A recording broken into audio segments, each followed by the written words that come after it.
Hi everyone and welcome to tonight's, or today if you're in the UK, Curious Convos. Tonight we have Mark. His groundbreaking work in taking solution-focused to worldwide business audience is creating new paradigms and communities in over 25 countries around the world. Known for his energetic and accessible style, cutting-edge ideas presented, Mark also plays jazz saxophone. Thanks so much, Mark, for coming on tonight. My pleasure. We appreciate your generosity. We also have Jason Pascoe. He's a director of Growth Coaching International. Jason is an experienced facilitator and coach who has supported many school and system leaders in developing and sustaining coaching. Jason has collaborated with Mark for a number of years around solution-focused coaching strategies and host leadership. Thanks so much for being involved in this chat tonight, Jason. Pleasure to be here. Thanks, Andrea. I just wanted to let everyone know, if you're on Twitter and you'd like to make some comments, please use the hashtag CuriousConvos. Otherwise, if you have a question for Mark or Jason, please use the question and answer box in the Zoom. Thanks so much. Fabulous. Thanks, Andrea. Look, I just thank you, Mark, for joining us. And it's a privilege for me to be having this conversation with you. I was thinking back, it was an exciting time in Growth Coaching International when you and I actually met. I wasn't working for GCI at the time. And Grant O'Sullivan, Annette Gray and John Campbell had sort of the foresight to bring you out to Australia. And I turned up to this 2-day workshop on solution-focused coaching. And it kind of changed the way I thought about what I did as a coach. Actually, it did more than that, probably revolutionized the way I thought about what I did as a coach. And 2011, we struck up a whole range of conversations. And as I was thinking about what we might do tonight, and in the last sort of decade of me working with Growth Coaching International, two things. I've seen the way we've used solution-focused tools in our coaching and in our broader consultancy offerings. And as I was thinking back, the experience in 2011 and subsequent ones have been so positive for me. First question I wanted to ask you was, what is solution focus? Because it's a thing. Right. It's a thing. It sounds like just a random collection of words, but actually it's a thing. It's its own tradition. It's more than 30 years old now, although it's still evolving. Comes from the world of brief therapy to start with, short-term therapy. And it's a specific way of building conversations with people to help them move on in tough situations, when they're stuck, when they don't know what to do, when it all feels too much. And it's not about trying to solve their problem, even though, of course, they probably have a problem. It's about trying to help them build a solution. And that sounds like kind of playing around with words, but actually the two strategies, the two basic approaches of problem solving and solution building are, if you like, almost opposite. In problem solving, the question is, what's the problem and what can we do about it? How can we fix what's broken? In solution building, the question is not what's broken, it's what do you want? And that turns out to be a much more interesting question than you might think, because you can take 100 people with the same problem and ask them, what do you want? And you get 100 different answers.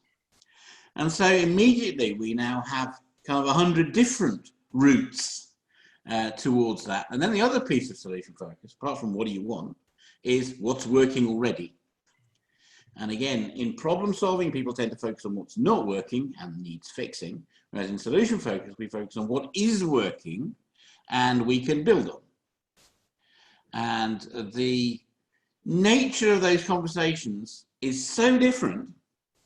And in solution building, we see that people's energy goes up, their motivation goes up, they get more interested, they get engaged, they start having new ideas within a matter of minutes, often, of beginning the conversation. And it was built in therapy, so it works for very tough things, but it also works superbly well as a coaching model and an organizational intervention model, like team building, organization development, and so on. And I was one of the first people who kind of saw this therapy thing and thought, wow, that would go well in organizations. My background's in management development originally.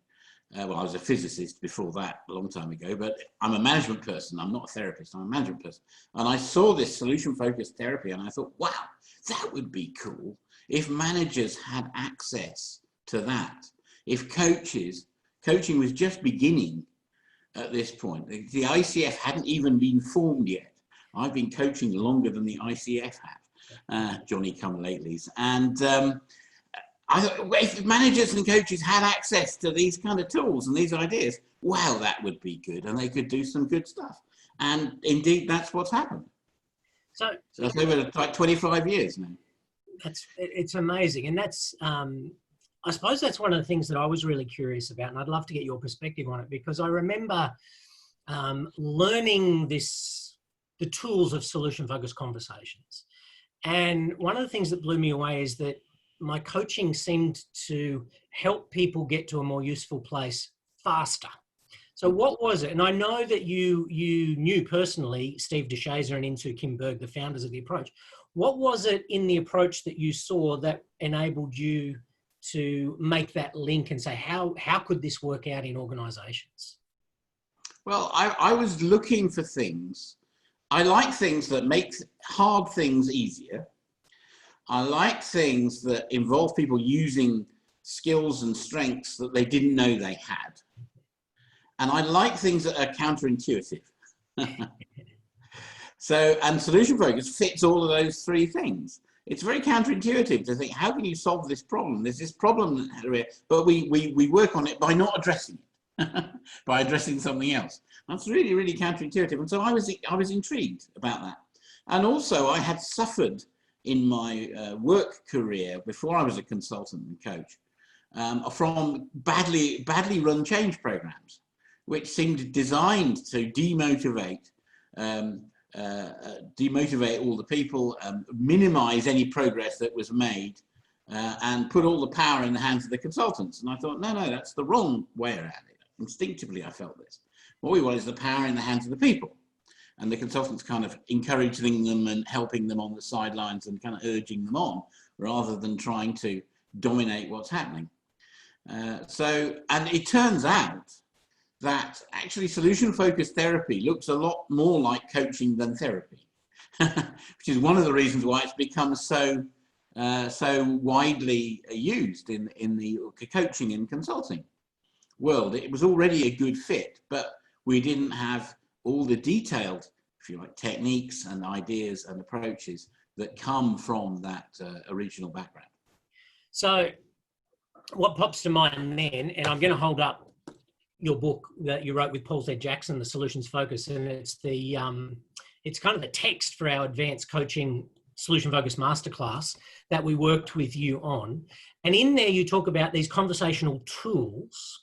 And that was kind of a bit of a revelation to me around tools for conversation when I did the program. And I've heard you talk about the elegance of this type of conversation being a little bit like a game of chess. There are only a certain number of rules in chess, but an infinite almost number of combinations. What do you mean by that?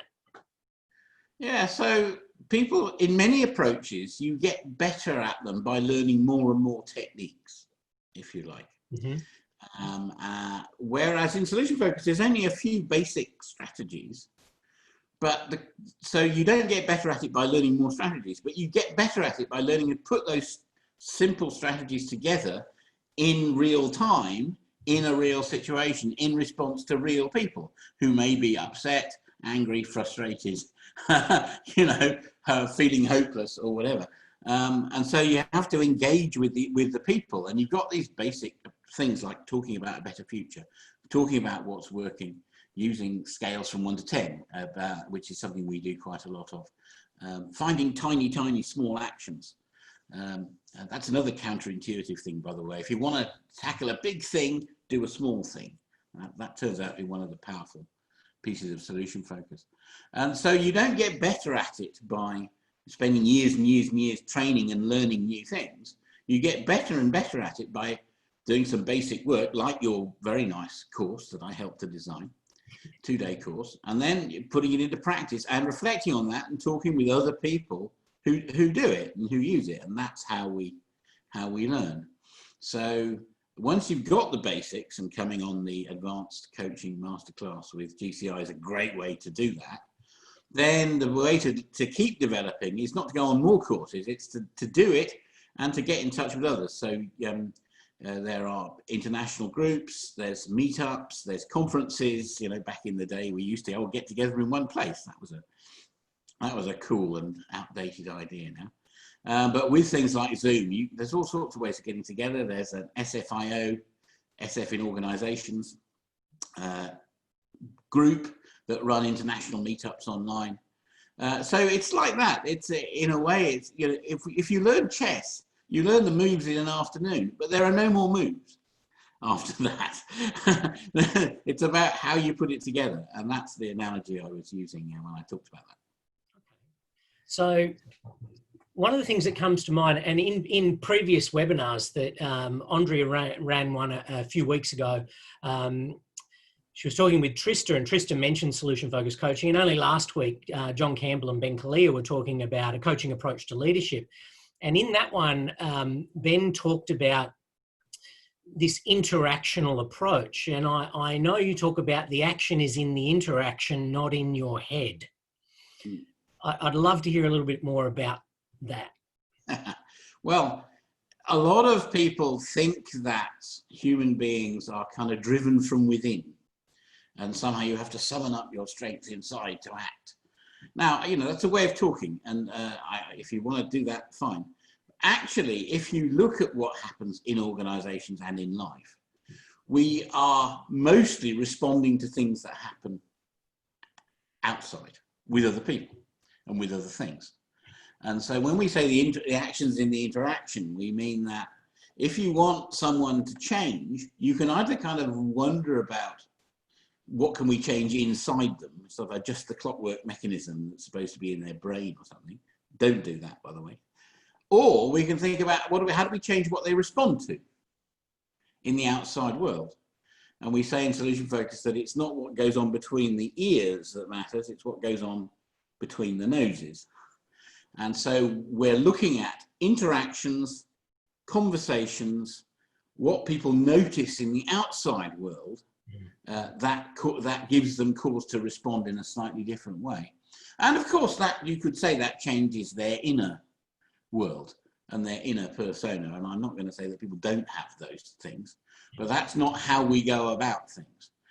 And there's an advantage to that, because if you're working with how people are interacting, you're working with things that people can see. They're not kind of putative ideas hidden away behind the scenes in the head or wherever, or in the psyche. They're out here. And so the conversations we have end up often being a lot about noticing. What would you notice that was telling you that things were improving?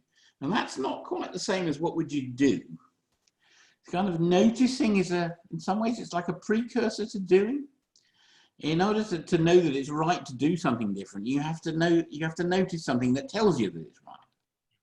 So it's about not only thinking about what can we do, but also thinking about what would we notice out there that would encourage us to act in a different way.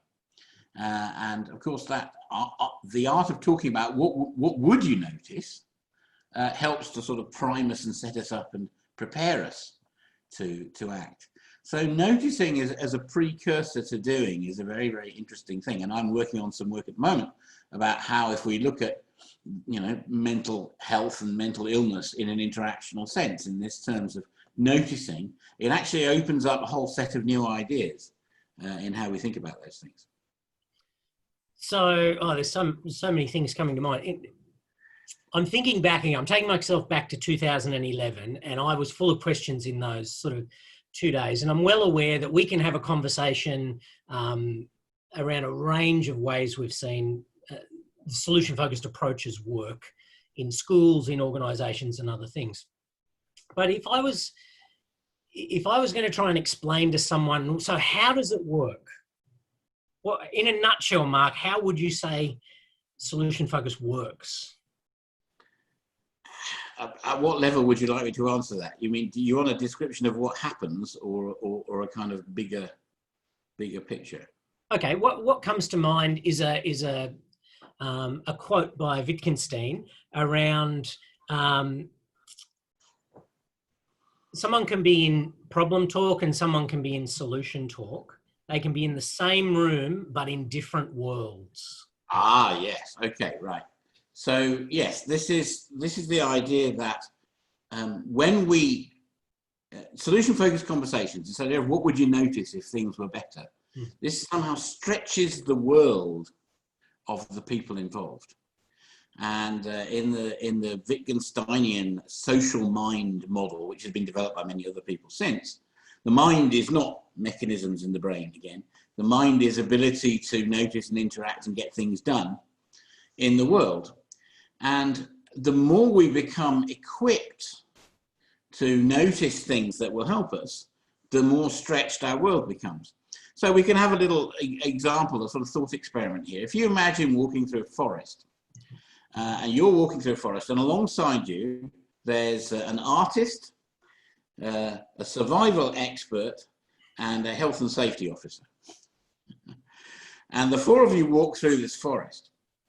And you're walking through the same forest, you might say, but you're all going to be noticing different things. So the artist is going to be noticing the light and the colors and the shapes and so forth. The survival expert is probably going to be noticing, well, there's water over there we could drink, or there's a plant we can eat, there are berries we could do. Here's a thing that we can use to find our way back out again. And the health and safety officer is going to go berserk because there's things to trip over and dangerous spiky plants and marauding animals and all sorts of other things. So we're walking through the same forest, and it's not the same forest because each of those persons' world is different.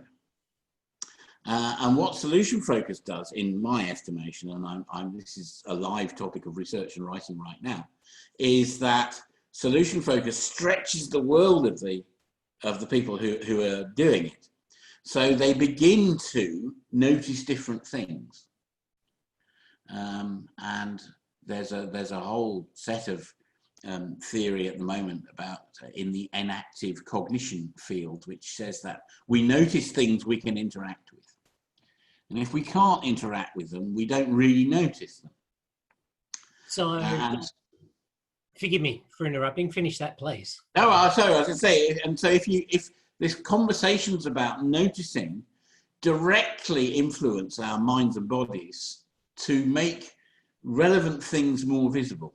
It's a bit like doing extra art training before you walk into the forest.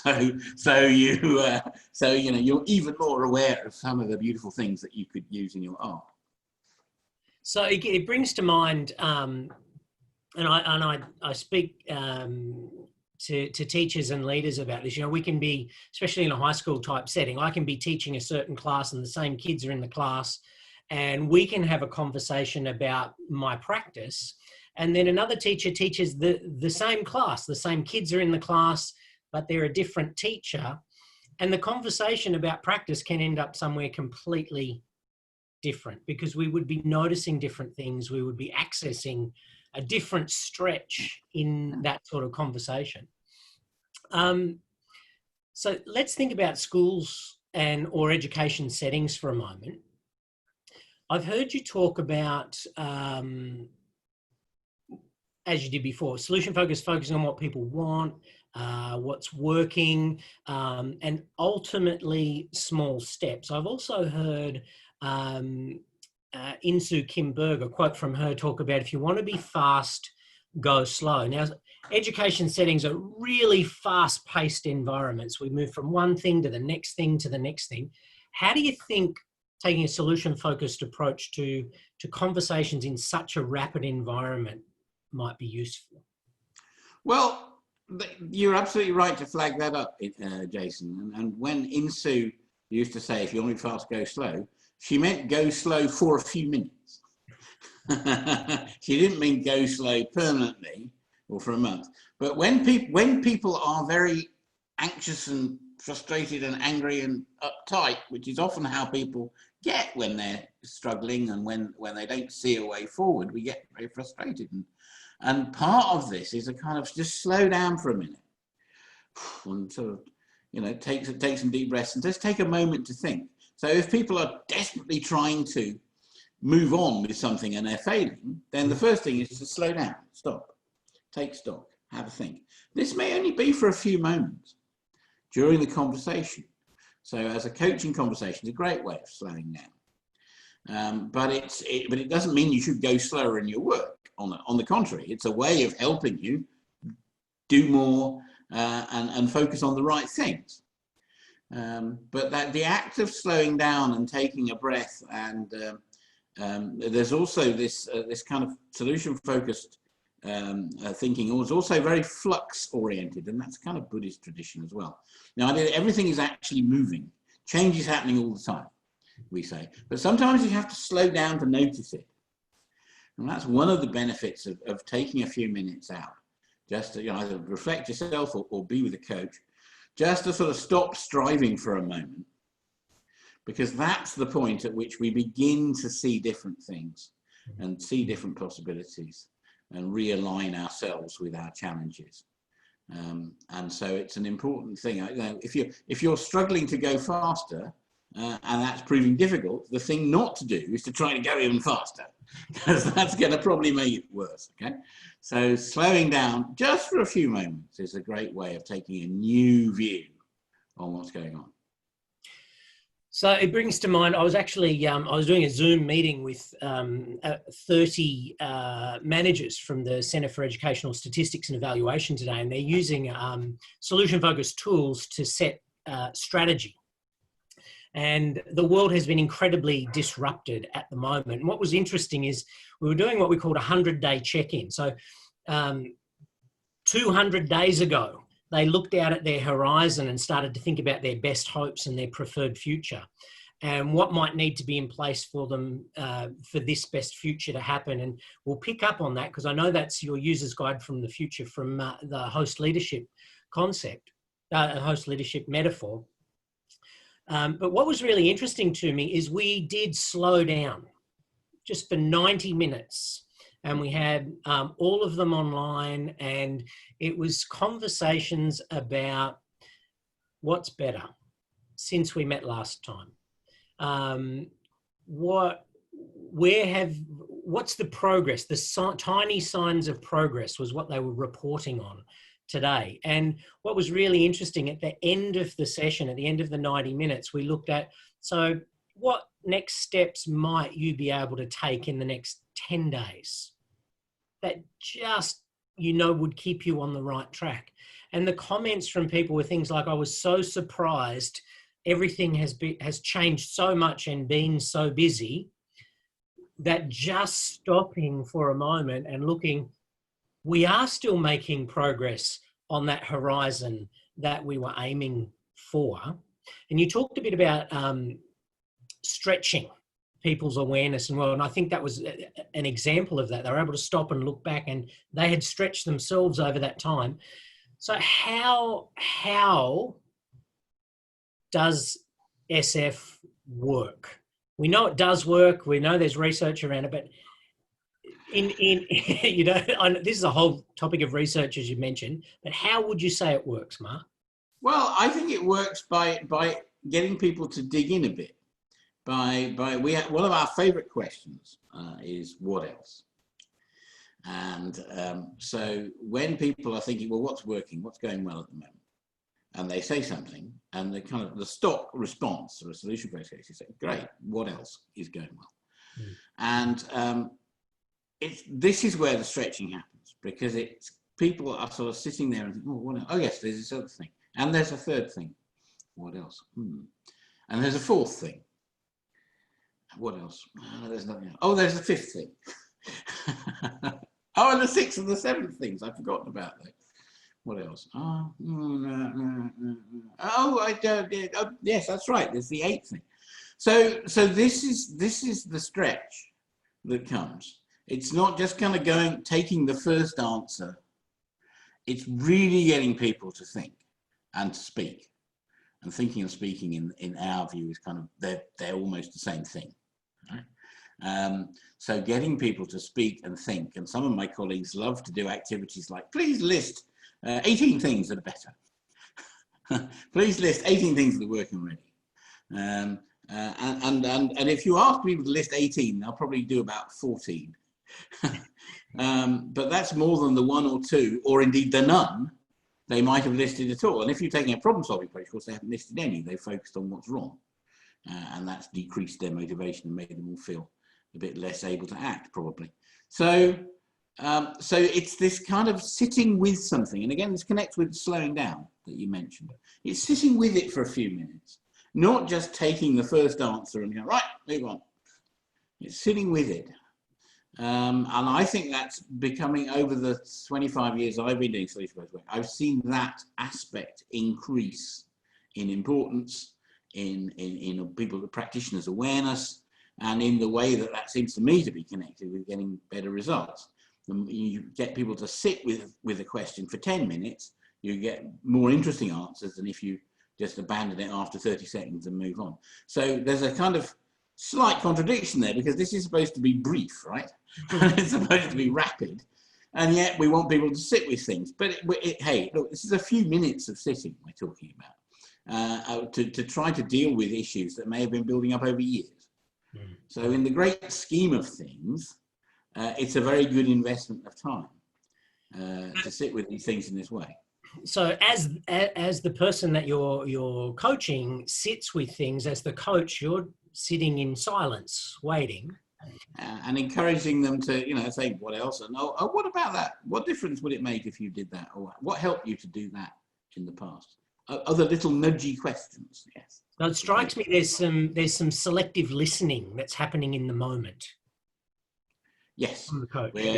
That's right. So we're particularly interested in things that are working and what to do with what people want. And we're not very interested, honestly, in what's wrong and what's not working. But it's important, if you give people the idea that you don't care about their problem, then of course they won't like you, and you're not going to get very far. So you have to sort of accept, if people give you statements that contain bits of both, which is the normal thing. It might be, oh, I'm so frustrated. This particular class is such a nightmare to deal with, except on Tuesdays or something. And you say, oh, Tuesdays, what's happening on a Tuesday? Why is it a bit better on Tuesday?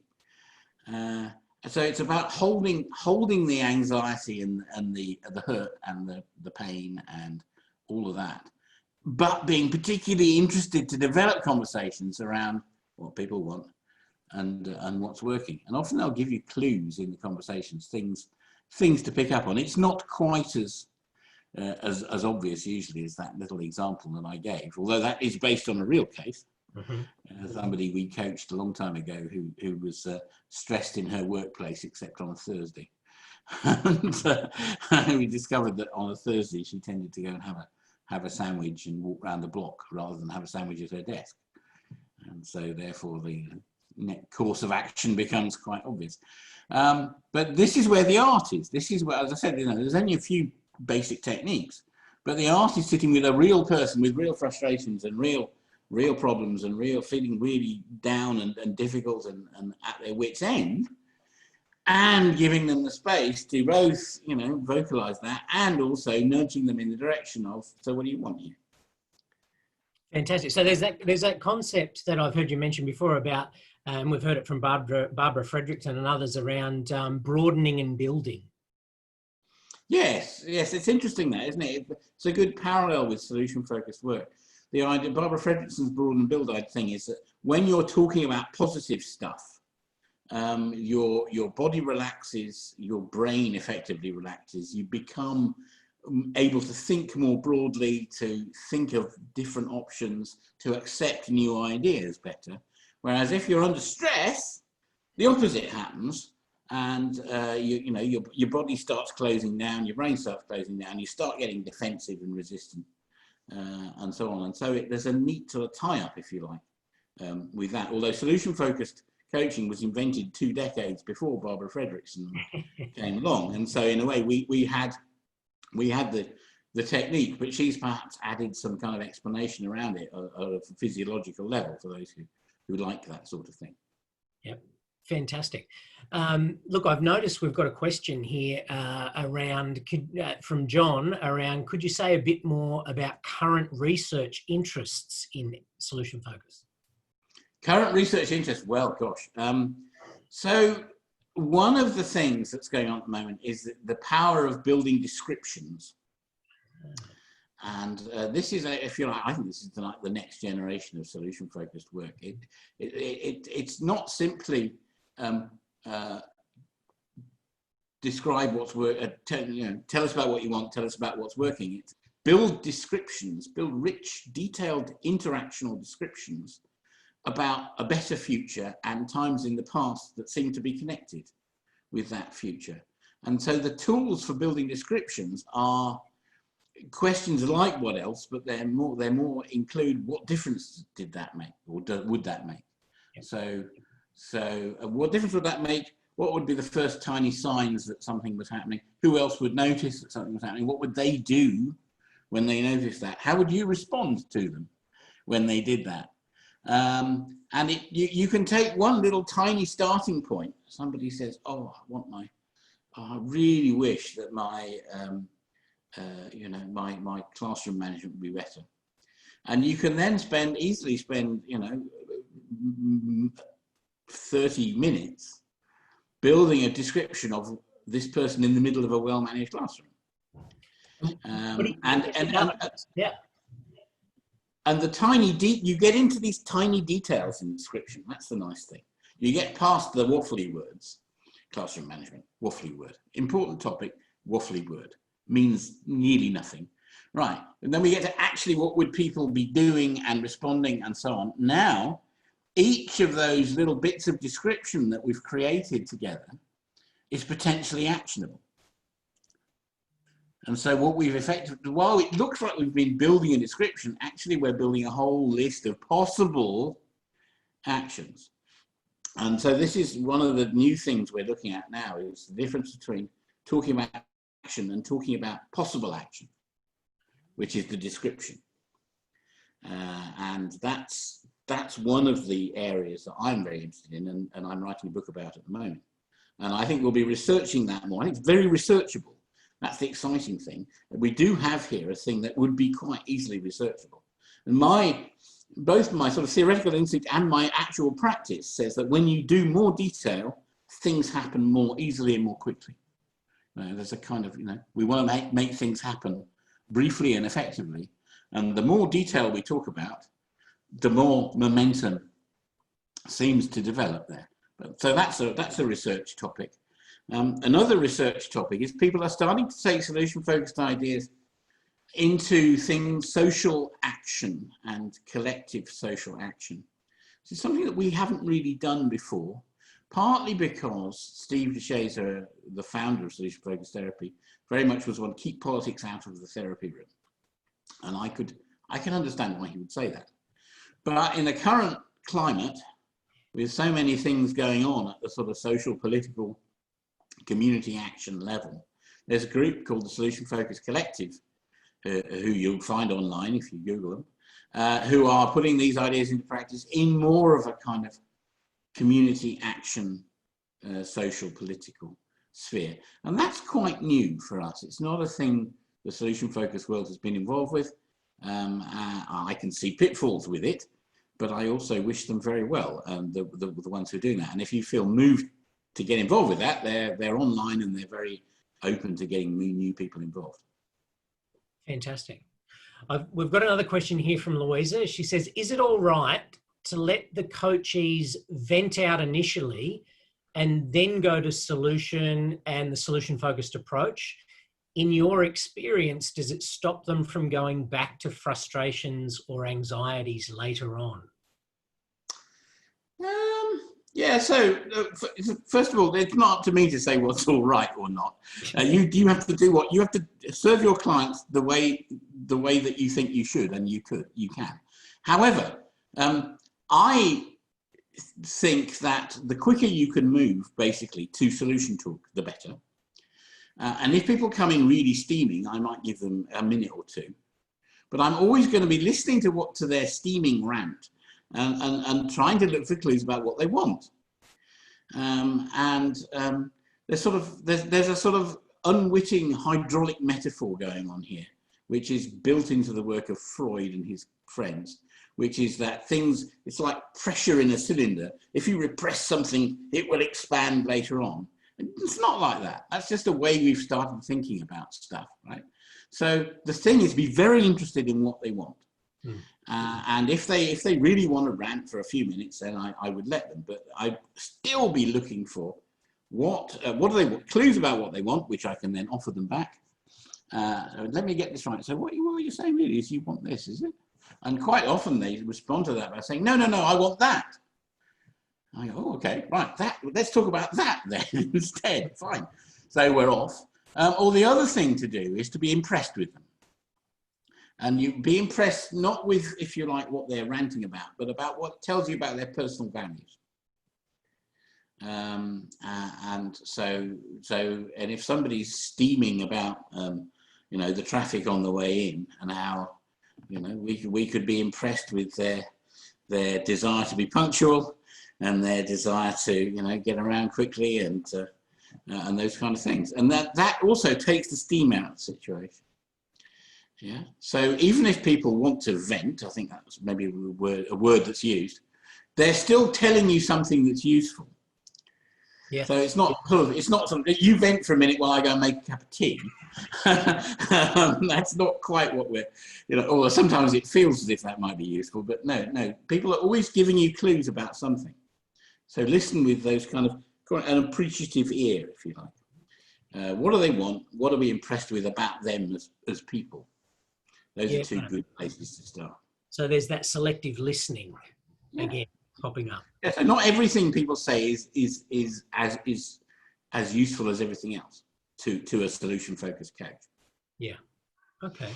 We've got another question from Chris here. It says, Frederick Bannock recommended you scale from 10 to 1, best to worst, rather than 1 to 10. Her thinking was people tended to default negatively. What are your thoughts on this, Mark? I've never thought about it. I don't think it makes any difference at all. We habitually say a scale from 1 to 10 because I think it's 1 going up to 10. We want to encourage people to think about going up. If it makes any difference at all. I've never scaled from 10 to 1. What you mean? One is the best. Is that what you're saying? Is that what she's saying? This is a new one on me. I haven't heard that. I would 10 to 1. 10 is the 10 to 1. And Chris, you can write something else here if I'm getting this wrong. She recommended a scale from 10 to 1, which is best to worst. So 10 would be best. Okay, right. Worst, rather than 1 to 10. I don't think that makes any difference at all. Okay. I've never seen. That's a new one on me. The language we use is habitually scale from 1 to 10. The most important thing is how you use the scale. The scaling number. We have this sort of scaling question thing, right? Mm-hmm. And typically it goes something like this. Imagine a scale from 1 to 10, where 10 is what you want is happening and 1 is none of it's happening at all. Where are you right now? And the person goes, about 4. Now the number sounds very important, but it isn't. Because what happens next is the same, irrelevant, no matter what the number is, which is how come it's that number and not less? Yeah. What's already getting you up to that number? Yeah. And if the answer is 4, 2, or 8, the next question is the same.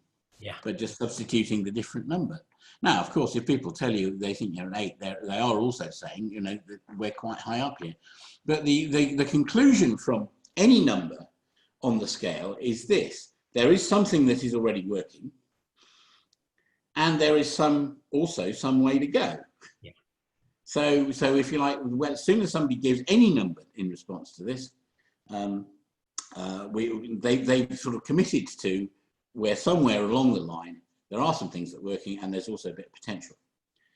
So the number itself doesn't really matter that much. Of course, we have to pay attention to it and value it and use it in the conversation, but it doesn't change what we do. I should just add that people always, at this point, who are listening, say, well, what if they say 0? And there are two answers to that. One is this is often asked about, but it's happened to me, I think, twice in 25 years. It really is not. If you've done the homework, you know, the scaling question is not something you ask at the beginning. You've done some work already to set up what's the topic that we're talking about. So first of all, it doesn't happen much, hardly at all. And secondly, if it does, you just say, "Whew, sheesh, I think that's terrible." How do you stop it from getting any worse? Yeah. How come it's not -1? Yeah. But this, in my experience, this is much more a question that comes in training workshops and something that actually happens with coaching. Yeah, fantastic. We've got a comment from Michael here saying that he's found how do you want things to be when people are venting as something that just opens up another space relatively quickly in the conversation, and that description is going to come. Absolutely, absolutely. Good point, Michael. And Ben says, so how do you shift or flip the thinking of someone who is defaulting to the negative or exploring problems and challenges, and they can't seem to keep going back there? Well, so the normal way is you just ask them the question, right? How do you want things to be? It's a great question to kind of refocus it. Yep. There are people, maybe a bit like me, I was a physicist at the beginning of my life, and so physicists learn very logical thinking. And other groups do as well, like engineers, accountants, you know, people like that. They get into this logic of, we must solve the problem to make things better. And solution focus is a different sort of logic. It has its own internal consistency, but it's a different sort of logic to, we must fix the problem. And so one thing I have done and seen done very effectively with groups of engineers, for example, is to announce that we are going to do this differently now. And perhaps problem solving has not helped so far, or hasn't helped enough. So we are now going to do things a little differently. For the next bit of the conversation, we're going to have different rules and actually make clear that we are kind of leaving problem solving logic and embarking on something different. One of my colleagues, Trevor Durnford, who's just been the chair of the International Association of Facilitators, he always said, have a coffee break. You know, if you're going to do this shift in logic thing, have a cup of tea or a cup of coffee first and get people back in and say, right, for the next section, we're going to do it differently. I think that's a good idea. You know, so this is not, and for people who really are committed to that problem solving logic, this is not an easy step. So you can help by announcing it, you can help by having a break, you can help by saying it's just for a few minutes. You know, we're not asking you to abandon all your good problem analysis skills here. We're just going to tackle this issue a little differently for the next hour or whatever it is. Fantastic. So just introduce, we're going to think differently about this. There's another suggestion that Michael's dropped in here and said something like, you could say, gosh, that sounds really awful. So when things start to get maybe a little bit better, what would be the first thing that you know? So empathize a little bit and then see what comes back. And you talk about a game of tennis, and that sounds to me a little bit like this tennis analogy that you used. The tennis analogy for me is a bit like saying, when you ask a question as a coach, you're asking it to get a response, and then you have to respond to the response. So these questions are not asked for information gathering; they're asked so you can build a whole conversation to expand the thoughts, the ideas, the descriptions around what do you want, what's working already, and so on. So these questions that we have, these kind of big questions, I think they're a little bit like a serve in tennis. But this is not competitive tennis. We're not trying to win. We're trying to build a rally. So you've got to start somewhere. So the coach says, so imagine a miracle happened overnight. What would be the first tiny sign tomorrow that things were better? And then you get an answer. And your job then is to keep the ball in play by responding it and keep fending it back and encouraging people to expand and build and so on. And the idea is to keep, you know, and our role is to keep it going. So that's where all these little questions like what else? And who else would notice that? What would be the first tiny signs? things like that. So actually, most of the coaching, the work that we do as coaches, is not asking these big questions. It's doing these tiny little questions about, well, I wonder who else would notice that, and a lot of like body language, encouragement, nodding, smiling, writing things down, and showing that we think they're important. Getting little verbal things. And if you watch film solution-focused coaches in action, good ones, you'll see they're doing a lot of that. And what the way they're doing it depends on quite how useful the coachee responses are. So, the more useful, the more they're talking about what they want, the more sort of the more animated the coach gets in their sort of small, encouraging noises and body language. Keep them going. Fabulous. We've got another question here from Chris. As you've said a few times, SF can be counterintuitive to people who have been reared on the language of problem solving in education. How do you convince those who strongly hold the belief that we need to know everything about the problem before we can move forward? How much do we need to know about the problem? I would say, being provocative, you don't need to know anything about the problem. Now, of course, we're all skilled professionals, and those of us who work in schools, we know a lot about schools, and we know a lot about how they work, and we know a lot about how they should work, or they might work.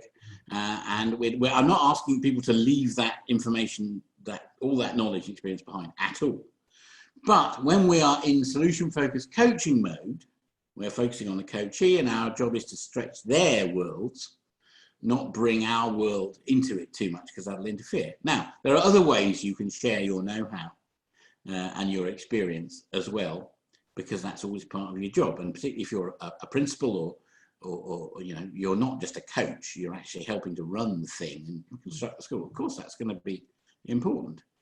But so I don't think. But for people who think you need to know everything about the problem, I would first of all just invite them to consider that, knowing about the problem may not equate to knowing about what to do about it.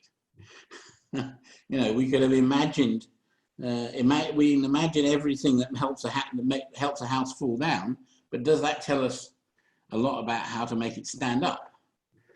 I think these are two different sets of information. And the second thing is just to get them to have a go. Sort of suspend judgment. Let's try it out, folks. Acknowledge the concern and say, let's try it out. And usually, if there's some skill in the room about making solution-focused conversations happen, people after a few minutes start saying, actually, they get drawn in and they go, actually, this is. I feel different about this. We're having different ideas now, and they start to see. You feel the difference, and you feel the difference quite quickly. Yeah. Usually, my experience. Look, I would have to agree. When I kind of experienced solution-focused coaching myself, I started to try things out with clients where I would simply just start talking about what they wanted. And sometimes they would interrupt and go, don't you want to know about the problem? And I'd say no, which is not a respectful way of doing it. So be respectful and listen to what they want to tell you, but listen differently. Listen for what's wanted and be able to reflect that back in the conversation to build the description of the preferred future, not the details of what's not working. So Mark, we're 45 minutes usually for these conversations. I did want to hold up your other book here because actually you've got the second book of that on your side of the screen, haven't you? This is Host Leadership, which is the metaphor of leading. And there's a whole range of things that we've been working with around the solution-focused strategy canvas and the user's guide to the future in here, which uses all the solution-focused tools as well. But I wanted to give a shout out to Maria Seraphim, one of our directors Ed Leadership here in New South Wales, who wrote a chapter in that and has been using the metaphor of hosting.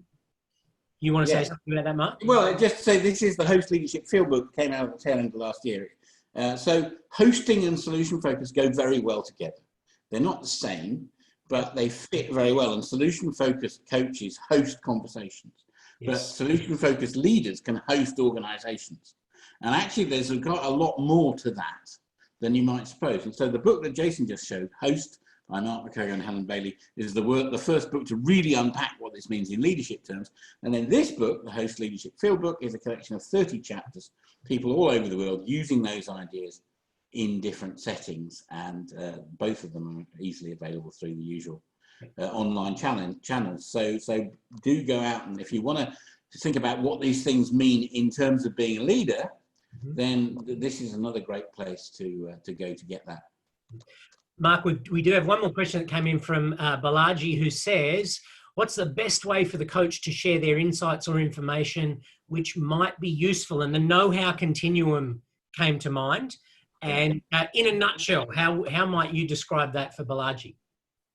So first of all, you're absolutely right that this is, being a coach does not mean you do not have any expertise to share. So thing one is only share it if the client is stuck or seems not to have enough for themselves. Thing two, if you are going to share it, you must share it in a way that makes it rejectable. Because very often, if the coach is seen as a respected, experienced professional, then the coachee will want to take on their ideas because they think they ought to. And actually, we want the coachee to take their ideas if they think they're really going to be useful. So we have to make them rejectable. And so you couch them in, well, I've got an idea. Often it's couched, this happened to me. I don't know whether this might be useful to you. But this was my experience once upon a time. I had a slightly similar thing, and here's my experience, and here's what I did, or here's what these other people. There's a book that offers some strategies about this. You might be interested to have a look at that. So generally, the further you can get it away from the coach, the better. So there's a book about this. There's a website about this. I might be able to share an article by somebody about this. This is pointing people at resources, which is much less problematic because you're pointing them, and if they don't like resources, they can just not use them. It's more problematic to say, here's what I would do, because now the coachee has a choice of following your advice and perhaps not doing what they think they should do, and rejecting your advice and telling you to piss off. Excuse me. So, and neither of those are very good things. So it's problematic to say, here's what I would do. Much better to say, well, here's something. Some other people who face this have kind of done this sort of thing. Distance it. It's quite a little art. Yeah. But the easiest thing is only deploy it if things are still stuck and they really need it. Yeah. Fabulous. Now, what I'd really like to do, Mark, if it's okay with you, is just finish with something a little bit different. Yes. So while you're getting ready, Mark, I'm just going to let everybody know what's happening next week while Mark's preparing. Next week on the 13th of June at 9 a.m. in Sydney, Hong Kong is 7 a.m. and California is actually the Friday, the 12th of June at 4 p.m.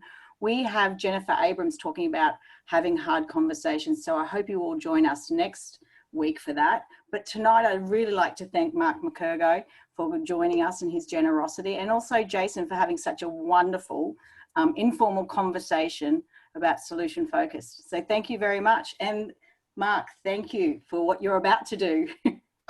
Well, I've been playing the saxophone on my front step here in Edinburgh in Scotland every Sunday during the lockdown, 11 weeks, and the neighbours all come out and we all wave to each other and so on. And the lockdown is being slightly released here, so but it served a good community purpose. So I said I would play just a little tune. So let's try and do a little bridge from Scotland to Australia with a little bit of jazz saxophone as to conclude. So.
That is brilliant. Thank you so much, Mark.